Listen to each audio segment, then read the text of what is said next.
Hey, Joe, I gotta ask. The girl from the Xerox place, buck naked, or a big tub of jam? Put your hands together.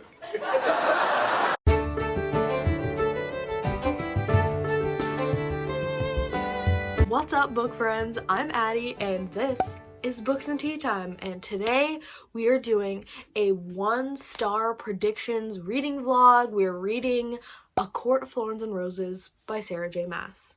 I have said on multiple occasions on this channel and to many other people that I never ever had any intention of reading a book authored by Sarah J Maas. I have just been of the belief that her books are really overhyped. I feel like we all have those books or those authors that we're just like, there's no way those books are as good as people say that they are, and I am never going to be seen with that book in my life. Like, I had this very pretentious, like, prejudice. I have a prejudice against Sarah J Maas. However, I feel like I founded this belief. I feel like this comes from a place of someone who had never read romance before. Like, I had never read romance ever until last year.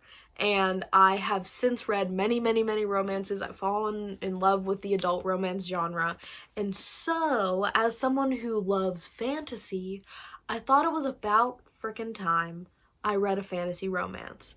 And one of my good friends at work really likes this series, and she finally convinced me to get it out from the library. So I got the ebook. I have it downloaded on my new e-reader that I got for Christmas, and we're gonna read it in this video.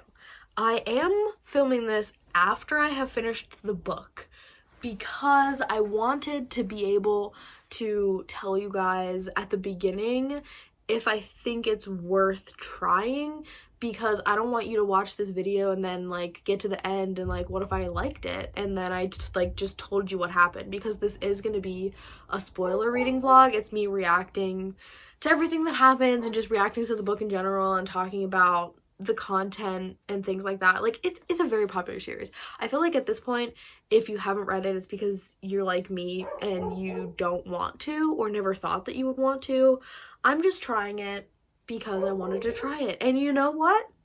I did not end up hating it. I think that if you've ever thought about reading this book, but you haven't, I would say give it a try. But I don't think it's so good that you are missing an excellent literary experience by not reading it. If you haven't read this book and you never have any intention of reading it, go ahead and watch this video. But if you haven't read it and you do want to read it at some point, or you might read it, I would maybe save this video and come back to it later, and don't watch it yet because I am going to be spoiling it. But for all of you ACOTR fans, my peeps out there who have loved and read and enjoyed, or maybe not enjoyed, but you still read ACOTR, I hope that you like this video. I hope that you get some entertainment out of seeing me read it and talk about it. And please don't hesitate to share your thoughts in the comments down below. We're just gonna come together and investigate. Is A Court of Thorns and Roses worth the astronomical amount of hype that it gets? Because I am curious at this point in my life. I want to know, what is the big deal with these books and with this author? I need to know. So we're gonna find out together in this video. I hope you like it, and now let's go back in time and rewind to me when I am just starting this book, this ebook, and we'll see what happens and what's going on. Welcome to the video.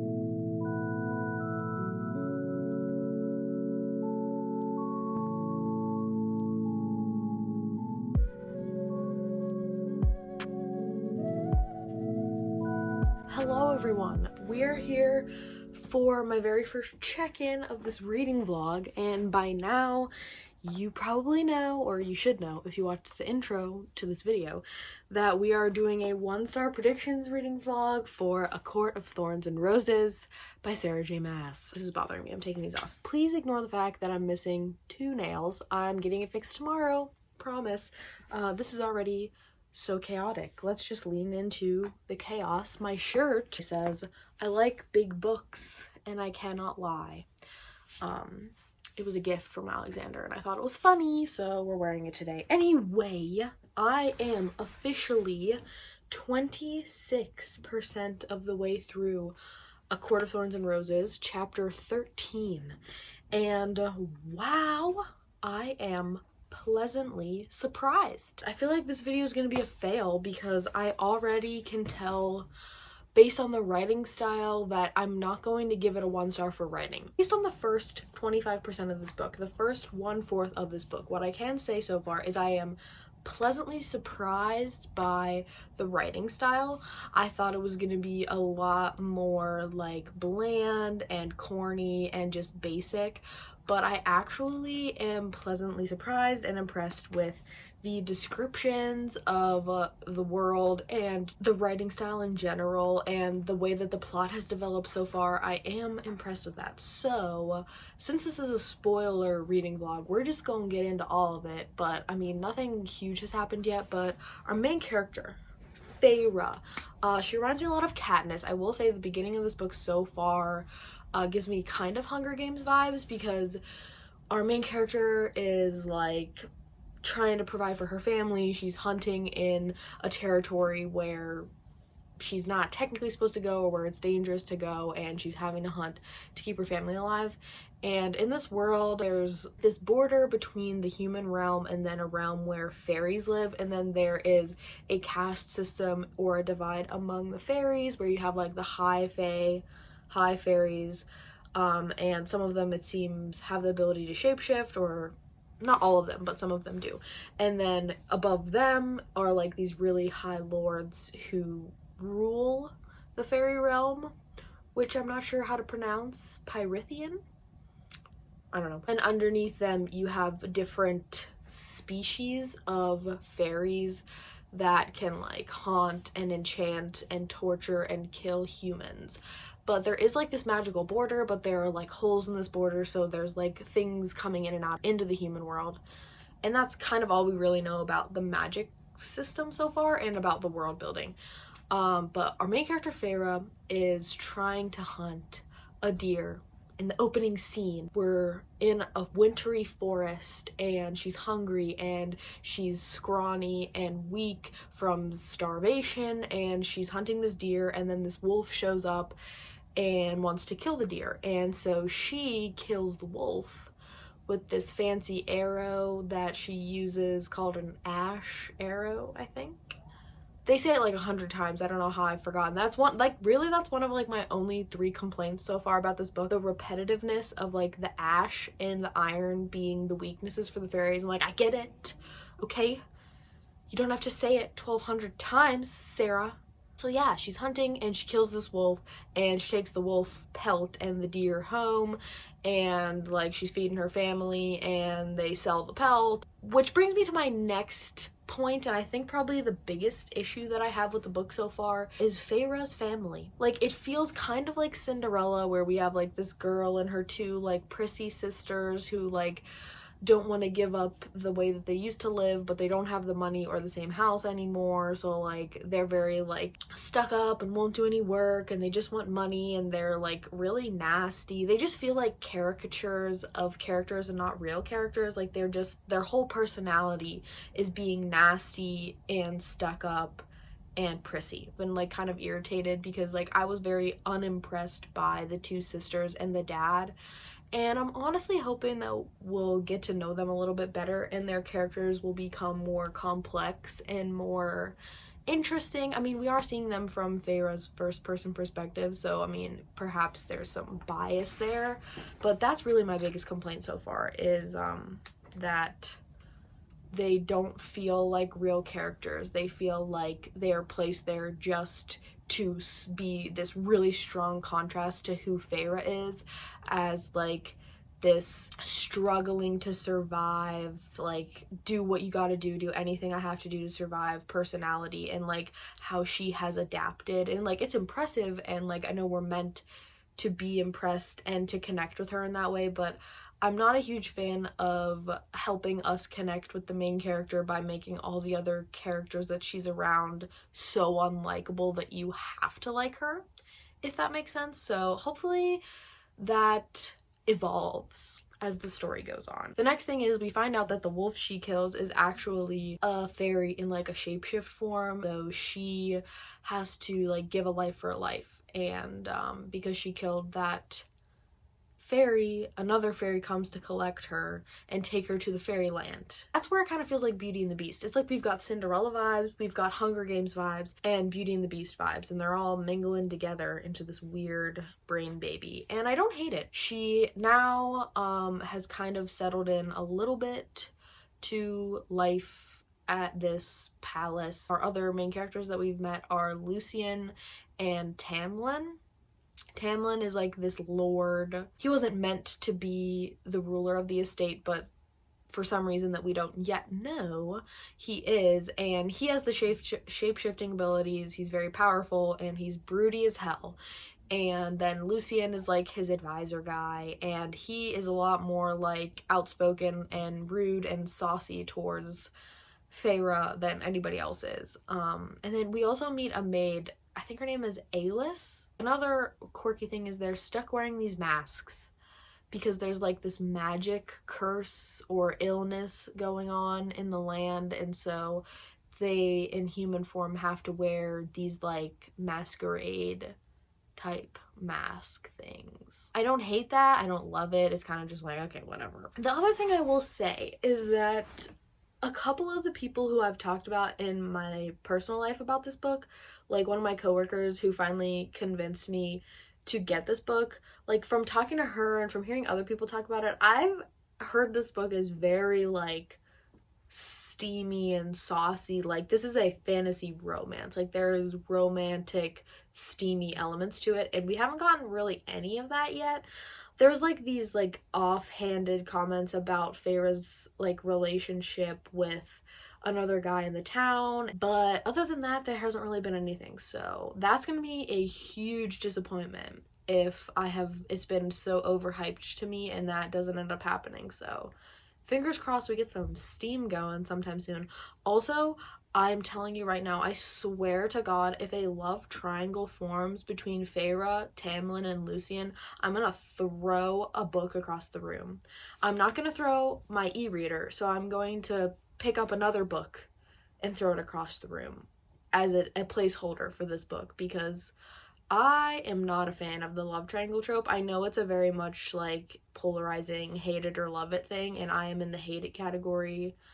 I think love triangles are so stupid. Things are going well. I'm optimistic, but also still cautious in my approach to this reading experience. I'll come back on and update you guys when I have more thoughts. Until then, good night, sleep tight, don't let the bed bugs bite. Peace. Hello there. Hi friends. I just got back from work and I just ate 3 pieces of buttered bread for dinner.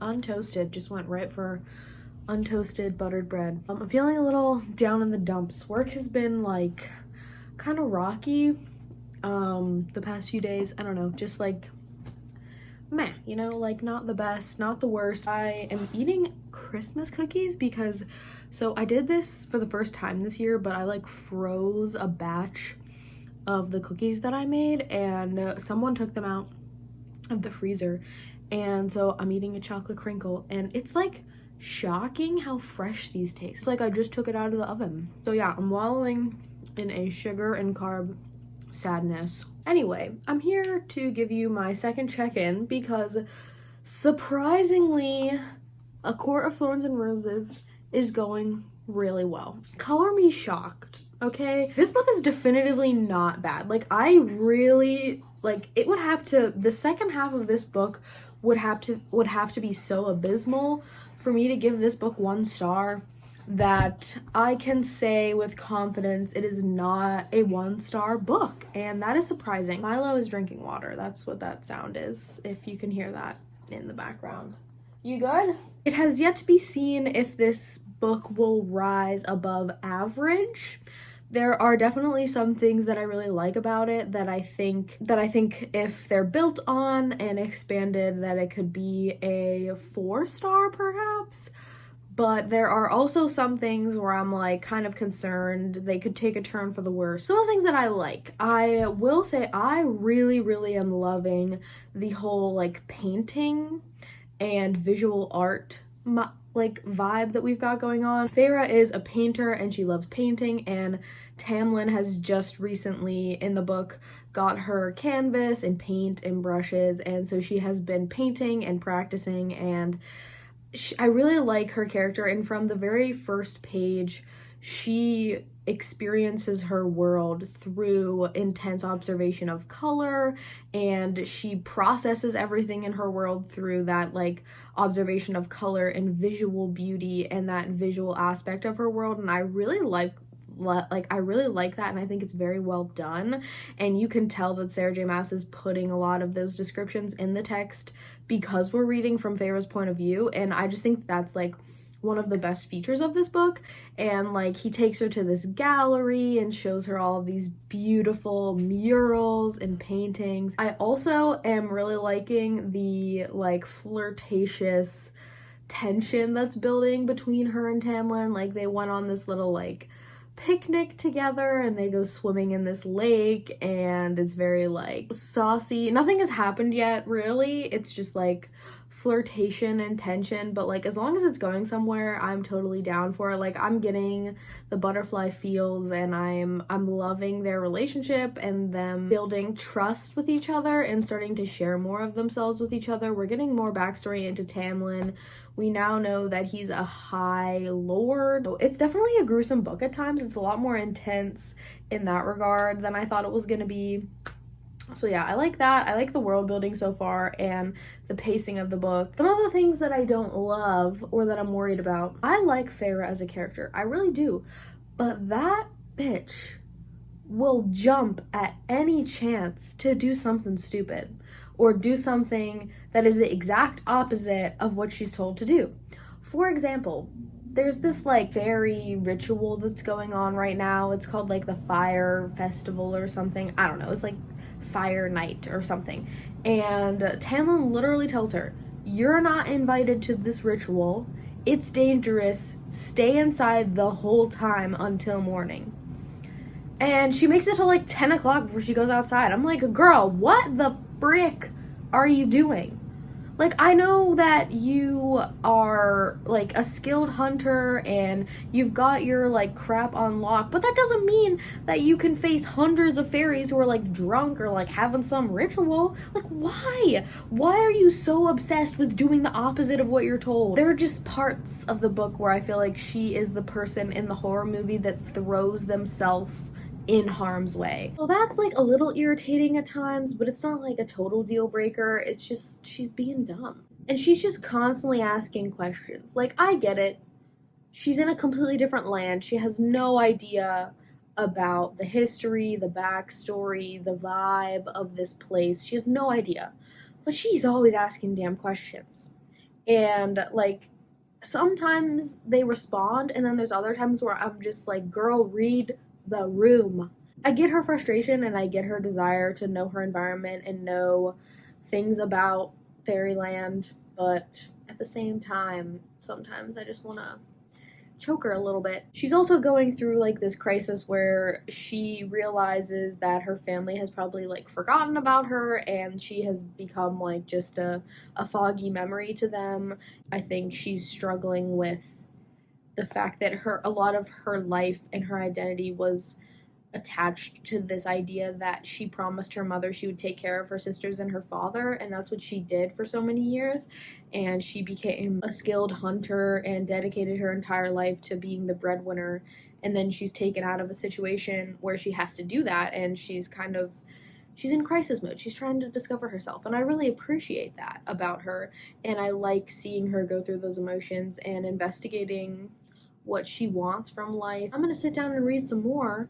I'm like 40-ish% of the way done, I think.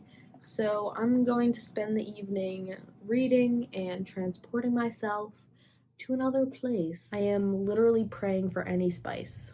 So we'll see what happens. That's my check-in. Peace out.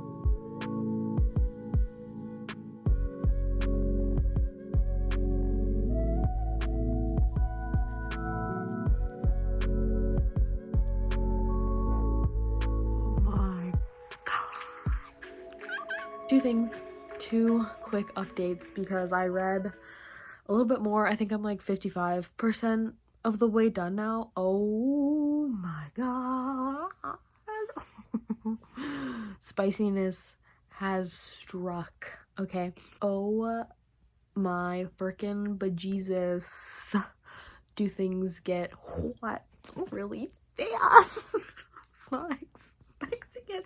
I was expecting it, but I was like not at the same time because like it's been toying with us for so long. It was intense. There's a lot of like predatory and like not in like a creepy way, which is good. Like there's very like there's consent that happens. Like there's clear-cut consent and like her offering herself to him in that way, but there's like some hardcore like animalistic predatory language, and it's intense. I'm not gonna lie to you. Of course, like it's like one good thing and one bad thing. Like they finally do it and they're finally like intimately connected to each other, and then he's like, yeah, you have to leave. This like guy from another court that Feyre runs into on like the Fire Night situation, he comes and discovers Feyre there, and so Tamlin's like, well, you have to leave now because the other courts know about you and I can't protect you because I can barely protect myself. And he's like, so you gotta leave. And she's like, well, I don't want to leave you. And then they like have an incredibly like sexcapades crazy night together, and then he's like, but you still gotta leave because like I love you and I can't protect you. And she's like, well, okay. And I'm like, what the actual F? She lives, I literally said this in the last clip, she thrives off of doing the exact opposite of what Tamlin says. And then he's like, oh yeah, you have to leave me. And she's like, okay, fine. Like, I don't want to, but like, I guess I will. Like, she barely puts up a fight and then she goes. And now she's back with her family in the human world. And I'm just like, I'm telling you, this shit better not last longer than like one chapter of her being back in human world. Like, I'm gonna be bored. I'm gonna be mad. Also, I want to say that the steamy scenes like are steamy, but it was very quick and short-lived, and that's also not gonna fly with me. Like, we better get more in this book or that's gonna significantly affect the rating, because I feel like that is a super other overhyped part of this book, is that it's like so steamy and intense and like saucy. And I'm like, okay, but it was like 4 ebook pages, which is like probably 1 normal page. So like I need more. I'm about to go edit my fantasy adventure series 2022 edition, where I list all of the fantasy series that I want to start in 2022. So if you haven't seen that, I'll have a card to that because that video will definitely be out before this one. So I'm gonna go edit that and get it ready to upload it tomorrow. And then I'm going to read more because I need to know what happens. I will say this is like addicting. Like, it's a page turner. I'm flying through it. I'm consuming it, and I need to know what happens. I don't know if this will be my last check-in of the night, but it probably is. So good night, sleep tight, don't let the bed bugs bite. Peace out.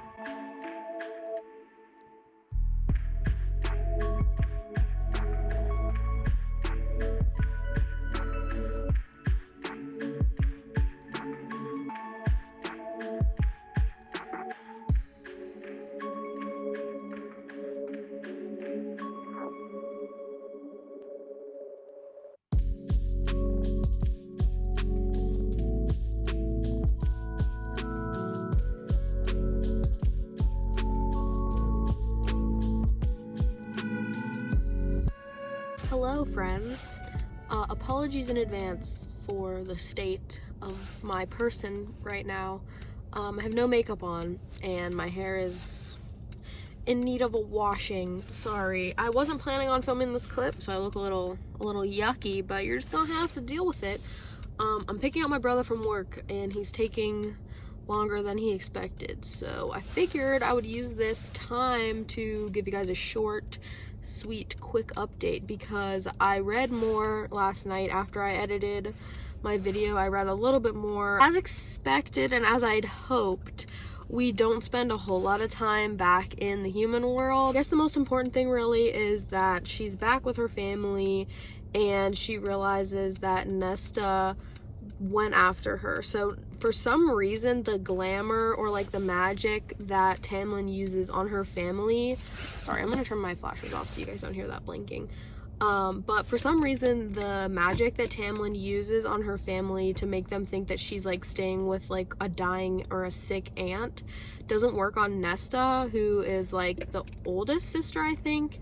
And at the beginning of the book, she is a cold-hearted bitch. Nesta is like, and like she's still really cold-hearted and like off, but we find out that she goes and tries to look for Feyre and she can't get through the wall, but like we find out that like she cares, and like so there's that really touching moment, I think, between the two of them where they realize that like even if they don't necessarily get along and their personalities are at odds, and like the situation and the circumstances that they were put in poverty really put them at odds and like they were butting heads a lot, they still deep down love each other and they have that like sisterly bond. And Nesta basically tells her like, we are okay without you here, we can survive without you, go back and help Tamlin. She goes back to Fairyland, and when she arrives, the mansion is completely empty, it's been ransacked, it's been destroyed, there's blood everywhere, and so we are concerned. And then she meets, or she finds Alis in the kitchen gathering a bunch of food to like run away basically, and we get like this huge information dump on the history and the truth of what's actually been going on. And I feel like this book, I would have liked it more if the book was like 200 pages longer, and the information that we learn and the truth that we learn about like the curse and everything that's happening, I wish that Sarah J Maas would have taken a little more effort to introduce that subtly over time and weave it more organically into the story, instead of just having this entire like 30-page chapter of Alis just explaining everything to Feyre, because it's basically just a chance for Sarah J Maas to explain everything to us as the reader, and it just felt like kind of like way too convenient and simple. But at the same time, I mean, all the stuff that she's saying is interesting, so I wasn't super impressed by this style and the choice there as far as writing goes, but it was still interesting. So basically we find out that everything that Feyre's been told is kind of a lie, and the blight of this world is really that this queen, Amarantha, I think is her name, comes from the south, and she's like basically trying to become a dictator of fairy world. She like tricked all of these high lords into drinking this potion that diminishes their powers, so she's the most powerful in the whole land. Tamlin has been resisting her power this whole time, and we find out that she's the one who takes Lucien's eye when he like kind of tells her to go like stick it where the sun don't shine, if you know what I mean. And so she takes Lucien's eye, and she says the only way that she'll free them from like servitude basically, and she'll stop the curse, is that if Tamlin becomes her lover and her consort. And he says, hell no, you just took out and carved out my best friend's eye with your fingernail, you psycho. The only way she will lift the curse is if Tamlin can get a human woman who hates fairies and would kill a fairy to fall in love with him.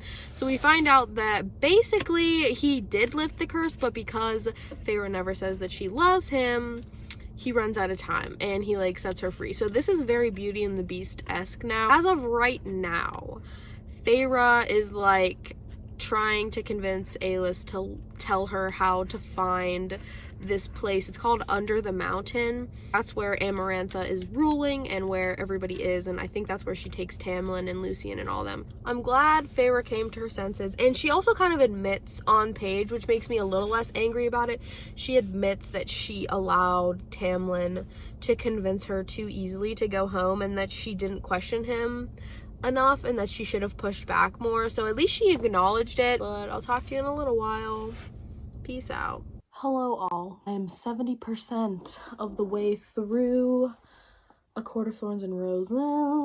I'm on chapter 37 and I'm gonna try to finish this tonight. If not tonight, definitely tomorrow morning. So yeah, but where are we at? What's going on? So Feyre like travels to Amarantha's court and she is discovered and taken to Amarantha, and she basically says like, I'm here to claim my lover Tamlin. And so she makes a deal with Feyre and she's like, if you can complete these 3 tasks or solve this riddle, then you can have Tamlin back and everybody will be freed. But the 3 tasks take place like there's one task every full moon. So like I feel like I'm like, my interest in the plot is like this, like there's a roller coaster, because I'm like, I'm really not interested in the 3-month span thing. I'm really not interested in like the challenge trials situation. Like, I don't know, I just get kind of bored when there's something formulaic like that, where you have like trial 1, then trial 2, then trial 3. Like I just get antsy and bored like waiting for something to happen, you know what I mean? Like I'm not super into trials and like competition arcs and stuff like that. It's just not really my personal jam. But then like this first one happened and it was kind of interesting. She battles this worm. She manages to kill this like worm being, which I kind of imagine as the worm from SpongeBob, which is probably definitely not the vibe Sarah J Maas is going for, but in my head that's how it is. And like it's blind, and so Feyre discovers that it's blind, and then she like sets this trap for it and kills it. So like she still has 2 more tasks, or she has to solve this riddle. I'm about to read more and we'll see what her next 2 tasks are, but I'm like, yeah, my interest is like really volatile right now, you know? There's times where I'm just like, okay, this has gone downhill, and times where I'm like, this is interesting. Check in with you guys soon. Bye. A few moments later. Hot damn. Things just took a turn for the interesting and the completely dark and really effed up. Like, wow. I had to like force myself to stop reading. I will say there was like 1 more chapter where I was kind of bored after my last check-in, and then since then I have just been like all in. Like I thought that I was gonna be really bored by this whole trial situation, but the content that is between each trial has actually gotten quite interesting. This book has taken a turn that I really did not think it was going to take, and it got real dark and real twisted, but like I kind of like it. So I am currently 89% of the way done. I'm on chapter 43, and I wanted to stop myself because I feel like at this point I'm just gonna read until I finish it. So I wanted to take 1 more pause and talk to you before I finish the book. But basically, so after Feyre beats the worm thing, she gets an infection and she has a fever and her arm is like so profusely bleeding, and so she's basically dying in this cell, and she's panicking because she doesn't know if or when Lucien could come to help her and to heal her, and like how that whole situation is. And so Rysand, don't come at me because I don't know how to pronounce any of these fairy names, okay? It's not my fault. So he comes to Feyre's cell and says like, I'll make a deal with you and I will heal you and save your life because sis, you're dying. He's like, I'll save your life if you agree to live with me for 2 weeks out of every month in the night court. And she's like, no, you're gross, GTFO. And so he like kind of plays her and is playing into her anxieties that like no one's gonna come and save her and she's gonna die, and then Tamlin will be screwed and everybody in the spring court will be screwed. And so she agrees, but bargains it down to 1 week a month. So she agrees to basically be his like property, his slave for 1 week every month in exchange for being healed, and this bargain that they make is marked on her with like as a tattoo. So she has like a forearm and hand tattoo now, and it like kind of bonds them together. Like he can read her mind and her feelings, but he also has like these powers where he can like touch people's mind and like break people's mind and like read their thoughts and stuff. It's really creepy. I don't really know what to make of him. I can't tell if I really hate him or if he's like an underdog, because like he kind of seems like he's doing things to help her.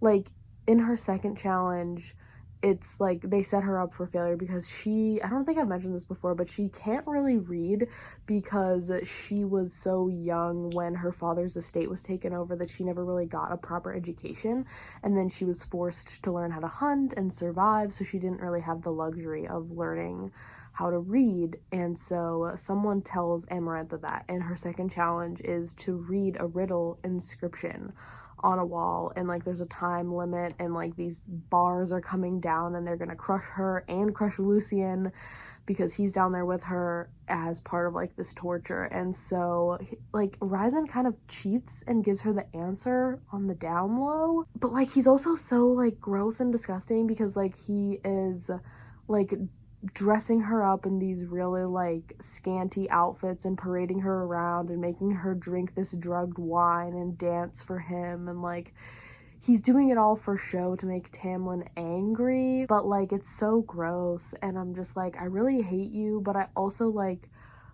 I want to believe that he's doing this all to deceive Amarantha, because we're kind of like, he just had this conversation with Feyre in her cell, and we kind of get this like really unexpected like unfilteredness from him where he's like, yeah, I freaking hate that bee.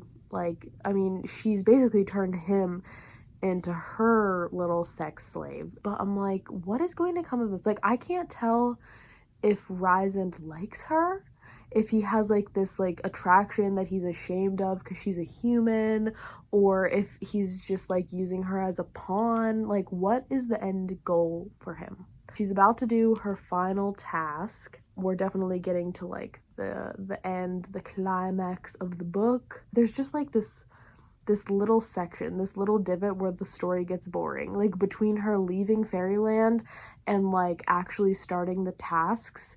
It's kind of shaky. The writing, the plot, and like the pacing is a little like uneven and shaky compared to like the first half of the book and what I'm reading now. I was out of it and now I'm back. I'm back in. I'm interested in what's going on. I placed a hold on the second one from the library, so I do plan on continuing the series because I'm hooked to a certain degree. I'm gonna finish the book tonight, and then I'll update you guys tomorrow and let you know my final thoughts, my final rating. Good night, sleep tight, don't let the bed bugs bite.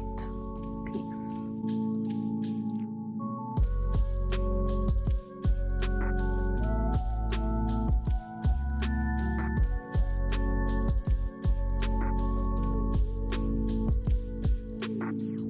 Hi everyone, we are here for the final update of this video because I finished A Court of Thorns and Roses last night. But we'll get into my rating and my overall thoughts in a second, but just some like reactions, updates on the final few chapters of this book.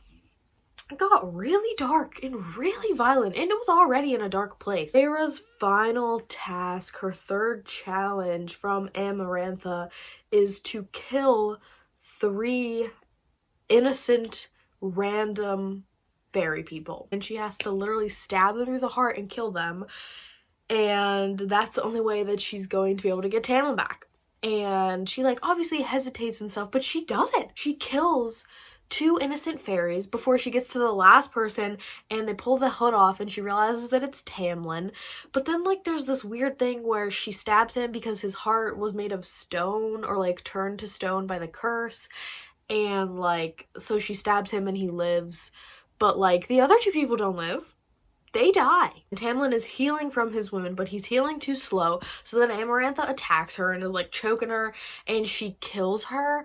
But then she's able to see what happens after through her connection to Rysand, because their bond allows her to see through his eyes, and he gets the crap beaten out of him because he stands up to Amarantha and tries to protect Feyre. And it's just like a whole violent outburst situation. But she finally breaks the curse. Feyre finally breaks the curse because she solves the riddle. And like, here's my thing, is from the moment Feyre gets to the Under the Mountain court place situation and she's offered the challenges versus the riddle, you know that that the only way to break the curse is that she's gonna solve the riddle. You know that that's what it is, because there wouldn't be this other option if she was just gonna do the tasks and break it that way. And it's so obvious based on Amarantha's language that she is not going to let them go immediately after Feyre completes these tasks. Like, I just knew the whole time that she was gonna have to solve the riddle and that was gonna be the end all be all. So I'm like, why did these two random people have to die? Why did she have to stab them in the heart and look them in the eye to kill them when we knew she was just gonna have to solve the riddle anyway? And when it was a cheesy ass answer. Like, duh, it's love. Like, that to me is kind of like, I'm not really buying into that. I'm not buying into the riddle that Amarantha chooses to tell has the answer that is love. It's just like, it's a little too cheesy, and I have to suspend my disbelief a little too much to believe that that is like what actually happened. So I didn't like that. I thought that was cheesy as hell. But like, I like the idea of a riddle, but like, I feel like it was just not done well, and I really did not like that. I thought it was like really dumb. So as she's dying, she says that the answer to the riddle is love, and so that releases Tamlin, and then Tamlin kills Amarantha, like rips her throat out, decapitates her, destroys her. She's dead, okay? She's like dead. And then Rysand and all of the other high lords of the court come over, and they like give this little like blessing to Feyre, and they bring her back to life, but the stipulation is they bring her back and she's now high fae. So she is now a member of like the nobility class of fairies, and she's immortal. And she is really like, you can tell she's struggling really with the fact that like she has to live forever with these two murders on her conscience. At the very end of the book, she goes back to Spring Court, but she now has this week of her life every month that she has sworn to Rysand, and I am sensing a love triangle, and I really don't like it. Like, I'm sensing that a love triangle is gonna develop, and I really hope that I'm wrong. As for the book as a whole, let's break it down. Let's think about it really quickly. As far as characters and character development goes, I think it's pretty good. It's like average. I like Feyre, I like Tamlin and Lucien. Rysand's interesting, if not very like dark and confusing, and I feel like that little section that we get where she goes back home kind of resolved a couple of the issues that I had with like her family at the beginning, like with Nesta and her father and her sister. Still could be better, but also could be worse. So very like middle of the road. As far as the world building, I kind of voiced my complaints to you about the information dump that we get at that random section of the book where Feyre finds Alis. The world itself is interesting. I like the fairy courts, and I hope we get to learn more about the other courts in the next couple of books, which I think that we will. And that was a cool idea. I liked it. The content itself is interesting. It's just the presentation that is like a little meh for me. It was entertaining for sure, fast-paced for the most part. I'm surprised. Like I said, I thought this was going to be a flop. I thought this was going to be a 1-star. Is it a 5-star? Absolutely not. But I think I'm going to settle on like a 3.5, 3.75. I don't know. I don't know where I'm gonna land permanently, but it's in that range. I understand the hype, but I don't buy into the hype. Like, it's a good book. Is it as good as the hype would lead you to believe? No. That is that. That's the end of this video. Let me know if you guys like these spoilery vlogs, if you like me doing 1-star predictions. I I know that like all of my vlogs can't be spoiler vlogs because I don't want to ruin things for other people, and I want people to be able to watch my videos without having to worry about spoilers, but I do like having these spoiler vlogs every once in a while for very popular books, so that like we can all talk about it and have chats about it together and react together to all of the stuff that happens in these like really popular, well-known books. Thanks so much for coming by my channel. I hope you liked this video. Don't forget to like, comment, and subscribe if that's your jam, and I hope to see you in my next video. Happy reading, happy writing, and happy living. Peace out.